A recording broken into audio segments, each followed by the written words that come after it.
Hi, I'm David Fleming from the Disciples Ignited YouTube channel, where we're focused on Jesus, advancing his kingdom, and preparing his disciples. Now, we're studying about the wilderness journey, how the Lord is taking the Israelites out of Egypt, setting them free from their slavery that they have been in for hundreds of years, taking them into the desert where he is going to prepare them for the fulfillment of their destiny in the promised land.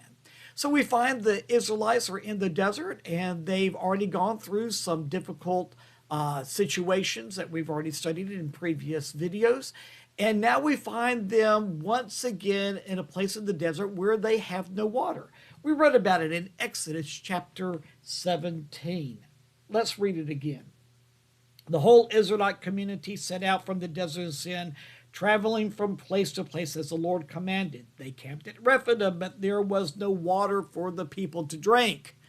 Well, we studied in yesterday's video how their response was once again grumbling, complaining, rebelling against Moses as their leader, and saying, "Why did you even bring us into the desert? I know you just brought us here to let us die." Well, boy, they were really upset. But the Lord was merciful.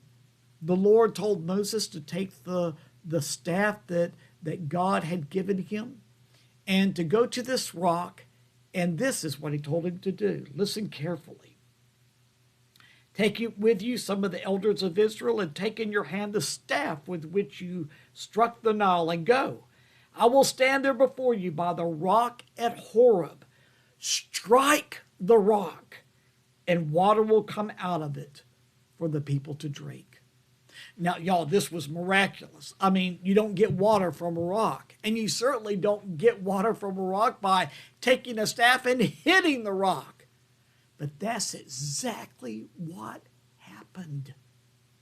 So there has to be something spiritually significant about this whole thing. Well, I shared yesterday how this was actually a prophetic act that is pointing towards Jesus and how the Lord is going to bring living water from Messiah Jesus.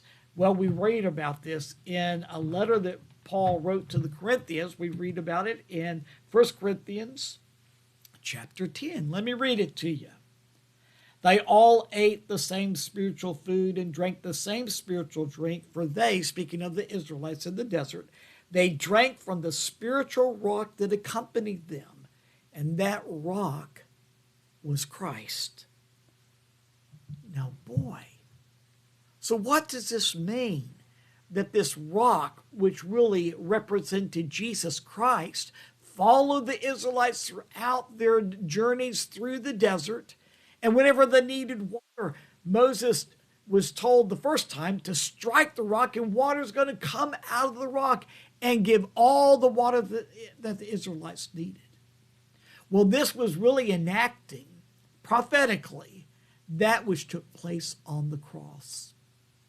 When Jesus was hung on the cross, it was like Moses striking the rock. Jesus the rock. And what came out of Jesus? Living water. Well, in the same way, from the cross, we find that life is flowing from Jesus to us. But how was it released? By striking Jesus on the cross, by nailing him to the cross, and life came out. My, what love, what mercy, what provision God has given us in Jesus.